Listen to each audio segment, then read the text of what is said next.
This episode is brought to you by Google. Google's two-step verification was built to secure your account and help prevent cyber attacks, even if your password is compromised. That's why Google has made it easy to sign into your account with this additional layer of protection. Just one tap and you're in. Learn more at safety.google. Are you secretly Googling questions about weed? How to Do the Pot is here to help with short weekly episodes that will inspire you to feel confident about cannabis for health, well-being, and fun. This podcast demystifies cannabis for women through a delightful mix of storytelling, practical tips, and expert advice. So, if you want to hear how women are exploring cannabis and have all of your questions about weed answered, listen to How to Do the Pot, wherever you get your podcasts.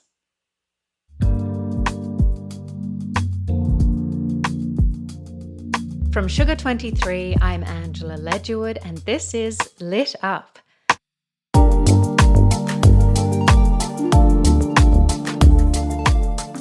This week, I'm speaking with Sudanese-American poet, performer, writer, and teacher, Safia Elhillo. We're talking about her new book of poetry, Girls That Never Die, which totally stunned and took my breath away. It's all about family, Muslim girlhood, love, and the shame and silence women can carry. But it's also about friendship. And in this show, Safia will read one of my favorite of her poems called Ode to My Homegirls. And I'll be so surprised if this poem doesn't make you pine for those precious school friends of yours. Safia is also the author of 2 award-winning books, The January Children and Home is Not a Country. Now, in this episode, we talk about many things: her amazing fashion sense and how it relates to her poetry, what it means to be a poet in all aspects of her life, and why, for Safia, poetry can feel like a battle with language. I had to record this episode from an unusual location due to COVID, so it could sound a little different. I really hope you enjoy our conversation.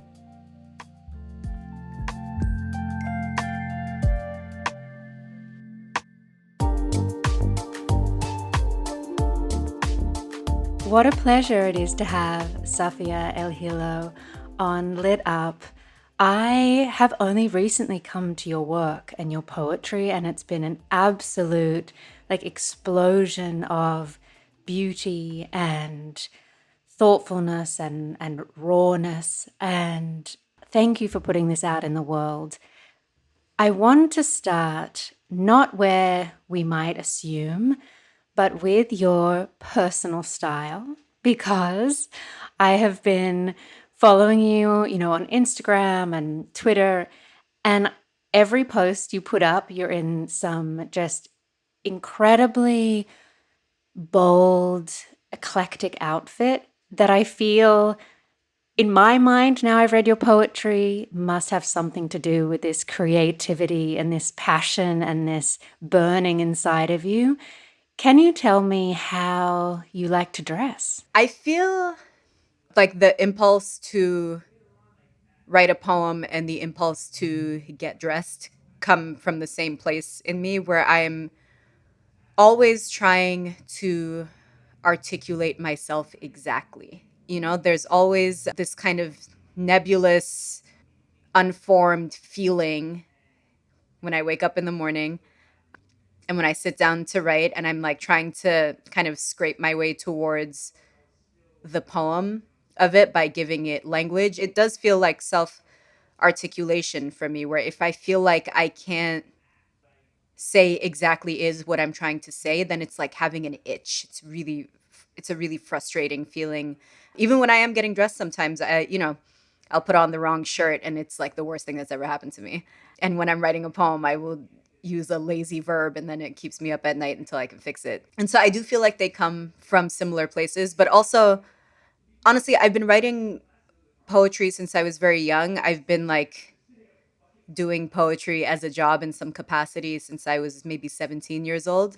And part of just the deep interest in fashion is that it feels very important for me to have a hobby, because my hobby turned into my job while I was still in grade school. And so it's very important for me to have a creative thing that I do every day that is not like what I do to pay my rent. I'm also wondering if there's some freedom in not having to put language to color and pattern and those types of things. And yet there's so much subtext in our clothes and the way we present ourselves, in the same way that so much lives around the words in your poems. Yeah.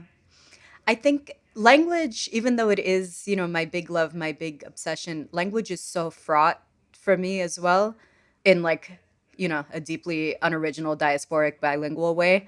And also, I've committed myself my whole life to this uphill battle of trying to control language in some way, even though it is truly an impossible task, where there's this idea that if I can only learn all of the correct words or figure out all of the possibilities of syntax, then I will not be at the mercy the ways that language has made me feel in more vulnerable moments in my life and the things that language has kept locked away and inaccessible to me. So in a lot of ways, the poetry is trying to make myself the boss. And it's not working. Language is the boss. But when I'm speaking a language, I am actually not in control of the entirety of what I communicate because I can choose the words that I'm saying. I can choose the volume at which I say them. In a poem, I can choose whether or not it's lowercase or capitalized traditionally or whatever. But in person, in my body, with my history, there's still always the a moment of, oh, where is your accent from? Oh, it's so interesting. You speak English so well. And the English language is complicated from my people. I'm from Sudan. So it's not necessarily that the English was like super brought to us by choice. And here I am trying to get good at it. So with color and texture and fabric and things that I feel no responsibility to have a fluency in, it feels easier to articulate myself with less baggage. Walking around like dressed in head to toe black and that's saying something to someone and I don't have to answer any follow-up questions about it. You know what I mean? Sometimes you just want to have a one-sided conversation. Sometimes you just want to give a monologue. I get to say my piece and I don't have to hear anyone perceive me back. You've said so many things in those beautiful sentences that I want to grab onto, and maybe that's because you speak in poetry as well. But one of them was that feeling like you have a responsibility in a certain language to have mastered it in some way, or there's pressure to have done that. Is there a language for you that you feel that pressure most? Is it English? Is it Arabic? I think I'm different people in those two different languages. I just finished reading Alamin Abdel Mahmoud's memoir, Son of Elsewhere, and he has a really beautiful passage about eternally being a child in Arabic because he immigrated to Canada, I think, when he was 12. I moved to the US when I was 10 or 11. And so that's kind of when the full switch over into like a dailiness in English began. And so my Arabic is in there. I'm still an Arabic speaker, but I am 10 years old in that language. I don't have an Arabic vocabulary for some of the like messier, more complicated emotions that come with adulthood. I speak a very familial, domestic Arabic where I know how to like address an auntie respectfully and ask someone about their day and tell them that like I'm well and my family's well and my health is good and school is good. But when it comes to trying to express something a little bit more unwieldy, I don't have the vocabulary for that. It's interesting, this idea. There's such a huge shift in childhood or in adulthood, even, that kind of like a before the fall, the knowledge that things aren't what they seem. Yeah. Was that move to America for you, or would you say I don't that? know that the move to America was in itself that kind of foundational rupture because up until that point, I had lived in maybe 5 other countries for those first 10 years of my life. And so it was a very casual thing to move countries at that point. It wasn't a big deal. And I think the most confusing thing to me was that the years continue to pass and we stayed. So I think I'm still a little bit disoriented by the fact that I'm still here and it's been like 20 something years. I came to this country speaking English. I had had an English language education my whole life up until that point, but this was the first country where my English was treated like it was a problem of some kind. I could read and write fluently above my grade level. And when I got here, I had already completed the fourth grade and then had to do it again because I spoke with an accent and I was shy and a little quiet. And everyone was worried that I didn't super have a grasp on the language. Meanwhile, I had been reading like big, heavy hardcover books in English for years at that point. I think this is a thing that happens in the West in general, but speaking English with an accent is treated sort of like there's a lack of intelligence to it instead of the accent being kind of a flex. The accent says, I speak many languages, you know? It was the start, I think, of a big wound around language because I don't like to be told that I'm not doing a good job, you know? So hearing that my English was an issue in this way, my response was to like apply myself deeply to this project of putting on a convincing act as an American. And so I learned all the pop culture and I memorized all the songs on the radio and I read the teen magazines religiously and all that stuff. And so I think that's part of the reason why I'm able to write poetry in English now is that the whole thing just feels like an exercise. It's not close to the bone for me, this language. There are several reasons why I've never written poetry in Arabic, my vocabulary probably being top of the list. But it also, I can try and fail to articulate myself in English. I can try and fail to write a poem in English. And that failure, I feel like, doesn't reflect deeply on me in any way. I don't take it personally. If I were to try and fail to do something in Arabic, I would probably never sleep ever again. You know, it feels like it's saying something about myself and something closer to, I don't know, like my essential personhood. And English does not feel close to my essential personhood, so I can play with it. Does this in any way connect to the themes that are in your novel, which is called Home is Not a Country? I think what I was trying to ask myself were questions about community and about belonging. And I think, the way we're fed ideas about countries and the nation state and nationality is that's supposed to be kind of a shortcut to belonging. If you know what country you're from, you know who you belong to.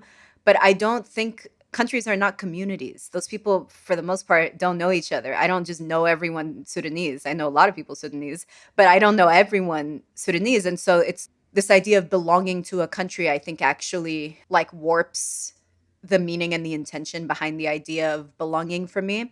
I've spent my whole life going to Sudan. And so it's not like I would be, in my diasporic longing in America and then go to Sudan and then be like, oh, finally, I'm home. Everything is better now. I love Sudan. I have a great time there. It is a country just like any other country in that it is deeply imperfect and cannot be the thing that anyone wants it to be. So I go to Sudan. I hang out with my cousins.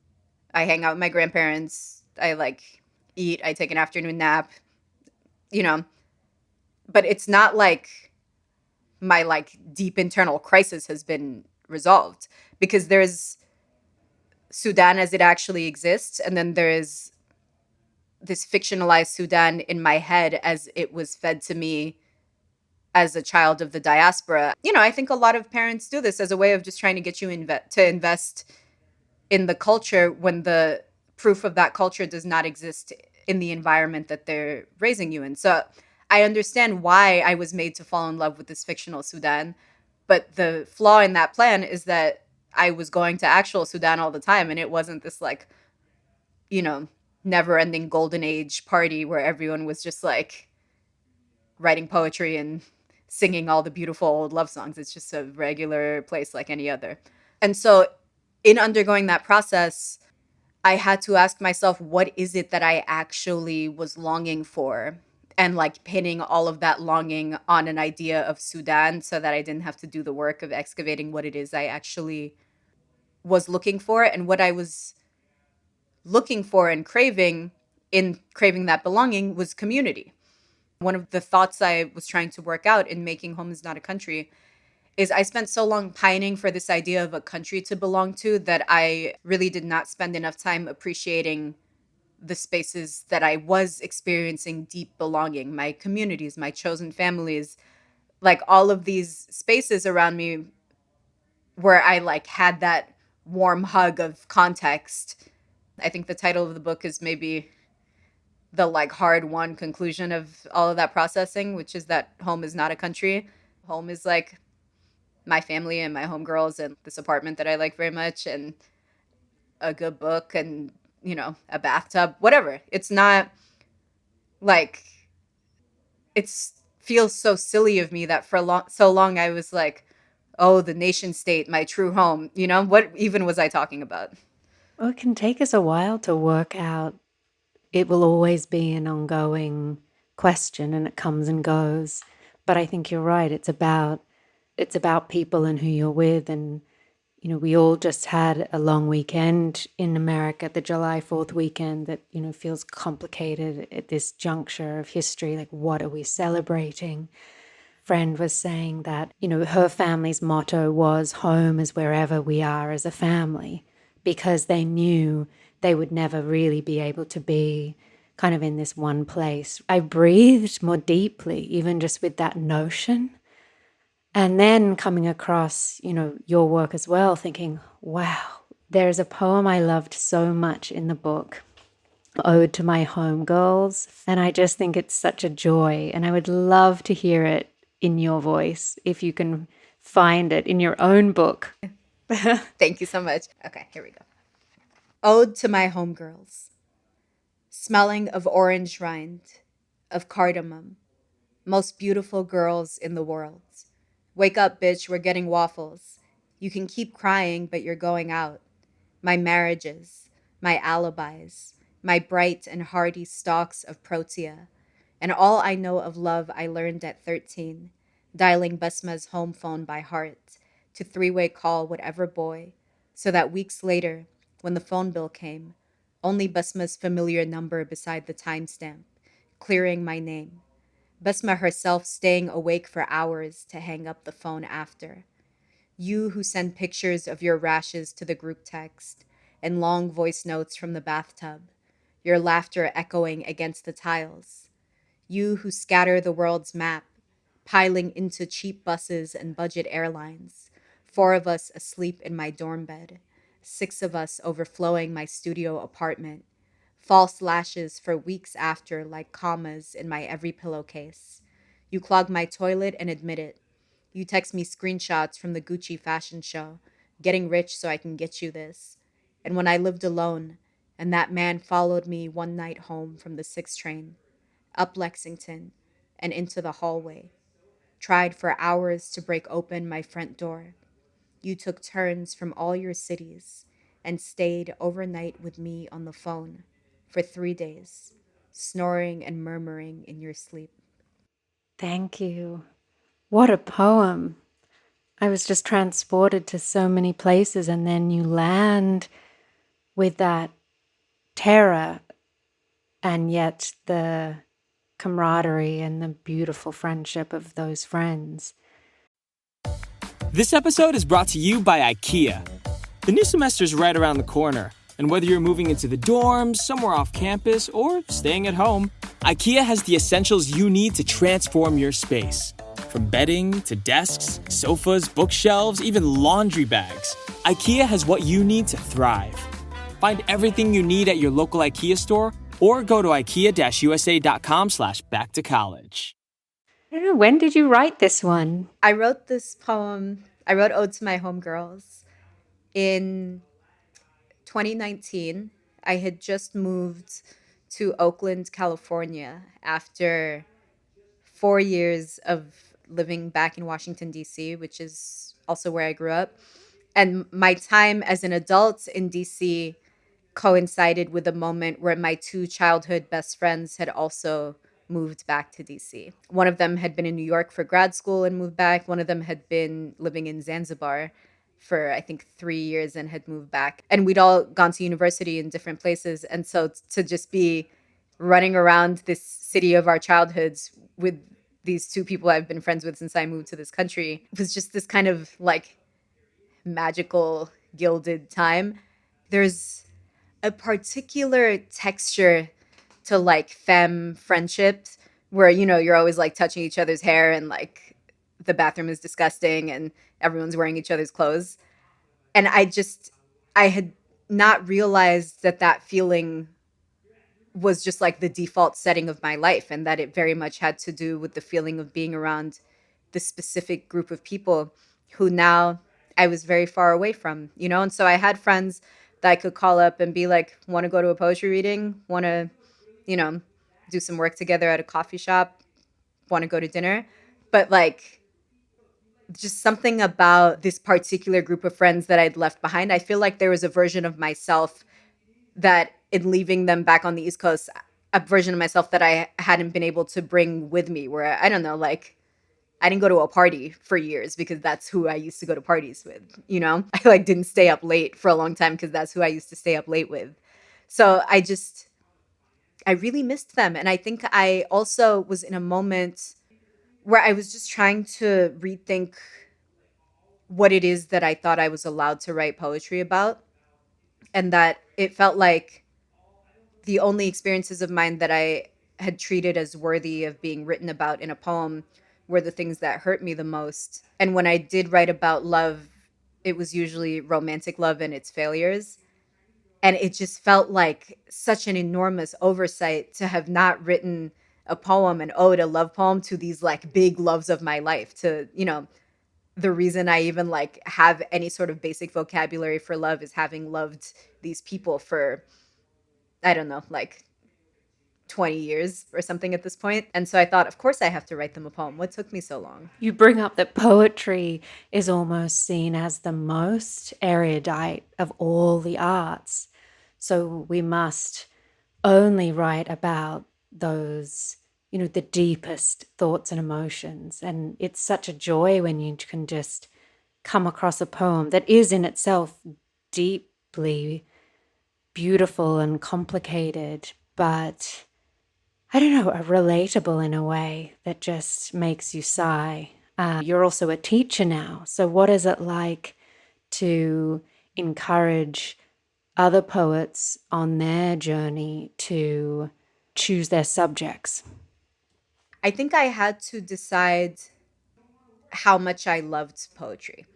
The question was, do I love poetry so much that I want to be a poet all the time, including when I'm like in a hotel room with four of my homegirls that we're sharing? It's disgusting. And there's like stretchy club clothes all over the floor and someone's foundation broke into the sink. Or is it that I only kind of love poetry and so I only want to be a poet when I'm experiencing the noble melancholy emotions that people historically have written poetry about?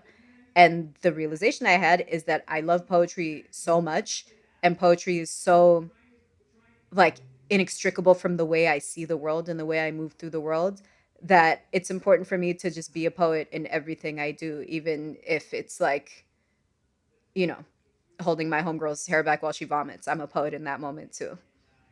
I'm so glad for everyone. Poets have to look at the messy, all the parts of our humanity. Are there any parts of your life that you still struggle with to put words to in that way? Or are you feeling pretty free, like pretty limber as a poet at the moment? I would love to feel free. Someone tell me how it feels. With Girls That Never Die, I definitely kind of ripped up the list of things that I tell myself I am and am not allowed to write poetry about. But it's still, I still have a few lines that I think it feels important not to cross. And so generally, I try to be very careful when I'm writing poetry that involves other people and stories that involve other people, because if I'm talking about myself, I can put myself and my eye and my speaker through hell because I'm the one who's doing it. So I have agency in that. But all the other people in my life, they didn't ask to be like friends or siblings or parents or spouses to a poet. And so I try to exercise some responsibility when it comes time to bring those people into the poem, where I try not to just put them through the ringer the way I would do with myself. I'm not trying to break anyone's story in a poem of mine. You know what I mean? So if it's something that they're not talking about and that they're not comfortable talking about publicly, then I surely have no business writing poetry about it. There is a lot of stuff that still feels scary to me. I mean, there's a lot about this book that feels scary to me. You know, I feel like to a casual reader, the poems are not so spicy or whatever. I'm not like admitting to anything incriminating, but I spent most of my life as a poet before this book kind of maneuvering myself so that I was primarily writing poetry looking outside of myself or looking at other people, looking outside of my body. So I knew how to like talk about my feelings or whatever, but it usually was about like a country or a family member or like a dead Egyptian pop star or whatever. And so as a speaker in the poem, I got pretty good at being able to like point and be like, look over there, and get my reader to look over there. The thing about this book is that it's look over here from start to finish. And it feels like my body is on display in a way that I had not been doing before. My body's being examined in a way that I have never done in a poem before this book. And it's scary. It feels like being naked. Other than that, I was scared and I was ashamed in a way that perpetuated all of these kind of trappings of shame that I was trying to free myself from. But the job was never going to be complete if I was like, yes, I'm liberated, I'm unashamed, but I won't write poetry about my body. You know what I mean? So it's if it was like I don't want to write poetry about my body because that's a boundary and that's how I feel safe and whatever, that would have been one thing. You know, I was brought up to be a good girl and to be respectable and respectful and honorable and modest. And the people who were teaching those things to me thought that they were teaching me to keep myself safe. That if no one was looking at my body, then no one would want to hurt me. But unfortunately, plot twist, that's not how it works. I'm a Black woman, I'm a Muslim, everyone wants to hurt me. So it's this idea that like invisibility would protect me was never an option. I could try as hard as I like to make myself invisible, but I am moving through the world in this body. And so there is kind of this tension between like hyper visibility and invisibility at all times without, me like silencing myself on top of all that. There's this idea that your silence will not protect you. Keeping quiet about my body was not making my body any safer in this world, in this country. It feels like the least I could do is write my little poems and at least feel like, I don't know, it helped, I think, to dismantle some of these harmful beliefs I've had my whole life. I like wrote a poem about my body and nothing bad happened, really. The world didn't end, a meteor did not land at my writing desk. The ground did not open up. I wasn't like shunned from my community. So I just had to learn to be a little bit braver. They're not little poems, in that sense. I feel like they are incredibly important, beautiful poems. And I know you know that too. Something else you were talking about is that if you're told to hide something, even if it is out of that protective instinct, it kind of embeds shame in you if you're meant to hide, protect. I can never truly embody your experience, never will be able to, but through these poems, I can swim inside of that realm, but then I can relate to my own. And that's poetry, isn't it? We all read, or art, we jump into someone else's point of view and have an experience, a relationship with ourselves inside of that. I wondered, can we do like a Russian roulette of your book and have you open at a page and read us that poem that we land upon? Sure. Love this game. Okay. The one that I opened to is, we were talking earlier about the fact that I once upon a time lived in New York. Here was a poem about it. It's called Memoir. In winter, I'd pierced my nose and prepared to move to that city to be an artist. And late in the summer, I did. Hours of highway, then the sudden clog of one-way streets. sweet stink of garbage overflowing in its bins. In the new city, I was not marked. I named myself and was believed. I wore blue eyeliner and allowed musicians to court me. Parade of freeform dreadlocks and perfect tattered white tees. I met him the day I returned from Cairo. 7 in the morning at a diner because my body thought it afternoon, because he never slept. I lived on the 20th floor and the wind sounded like crowds of women screaming. For years I loved him and could not keep the secret. I rode the train at any hour in any direction. I broke dawn in strangers' apartments, someone always singing, someone always unearthing a hidden guitar. We slept on each other's floors and never asked. Dollar pizza darkening a paper plate, our bodies crowding the F train, crowding the Lower East Side. The thrill of a party where no one went home. Hours in the park colored by the changing light. The long walk from uptown to the village. We were like children left to govern ourselves. Cheap metal blooming green against our skin in the heat. Cups of mostly milk and sugar. Singed taste of the coffee underneath. I harbored every day the fear that he would die. I held my breath when I passed cemeteries, ladders, any naked, flickering bulb. I pierced 6 more holes into my ears, tended each summer to a new infection. I wore Doc Martens until my feet bled and never broke them in. I thought I'd stay forever. I thought we'd all live. More than I wanted to make anything, I wanted to stay alive. More than the thick stink of the summer, our knotted and painted bodies filling the train car with noise. Left alone, I'd collapse for days into bed, exhausted but unable to sleep, feeling the ache of my fingernails growing long, my chemicals going sour. I only wanted sleep. I did not want to die. So I left. It was 6 years to the day, an apartment I'd loved. I escaped, I think, with my life. Because I loved him, I look up every few years his name to check for an obituary. I tend to my infections, salt water and clean cotton. There is so much I have forgotten, so much I did not think to record.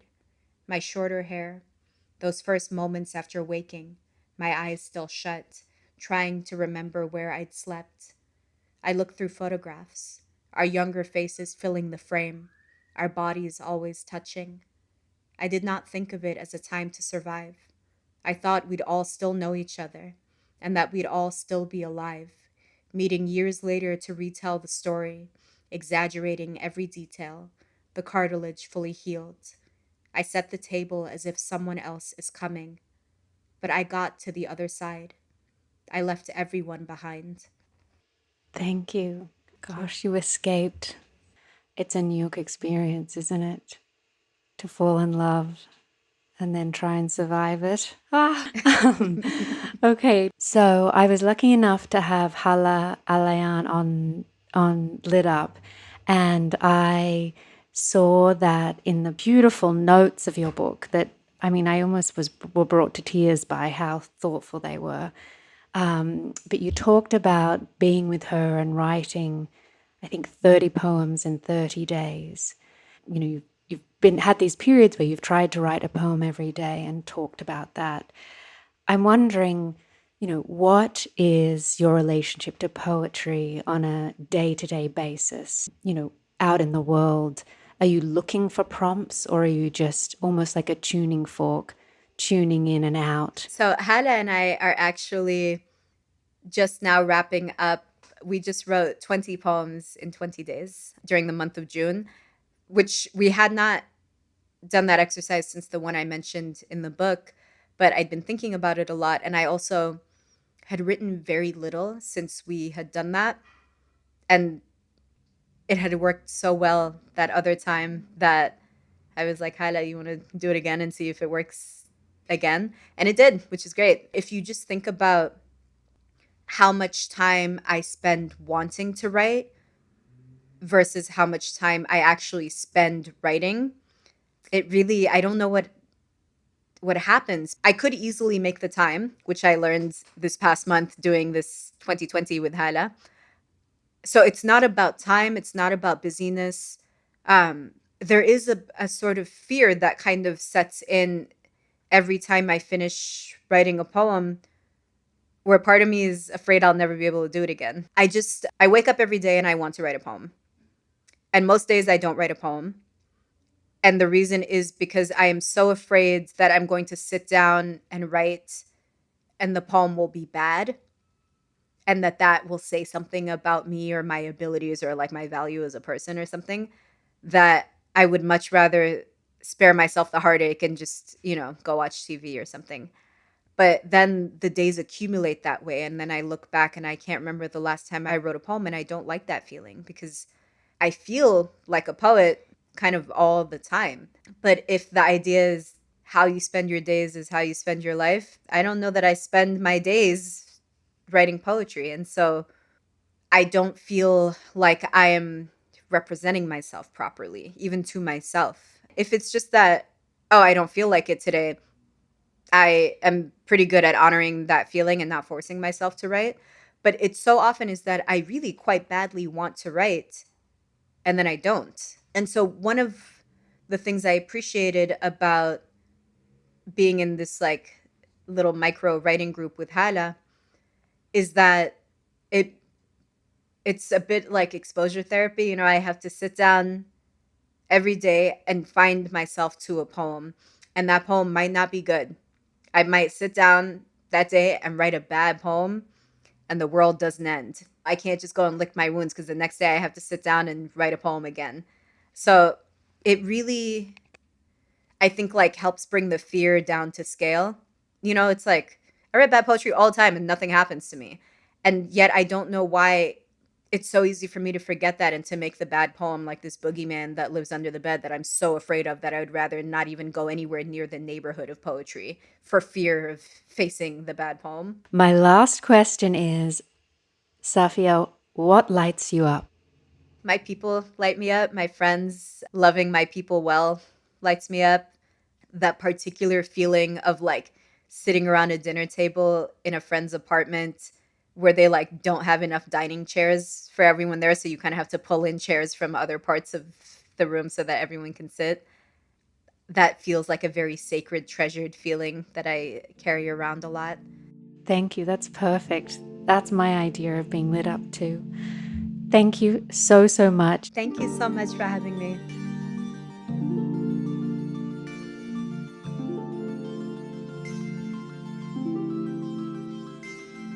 Lit Up is a podcast from Sugar 23. It's hosted by me, Angela Ledgewood, and is produced by Liam Billingham. Olivia Olmer is the marketing and editorial consultant. Mike Mayer and Michael Sugar are the executive producers. Andrei Radovsky wrote the theme music. See you in 2 weeks.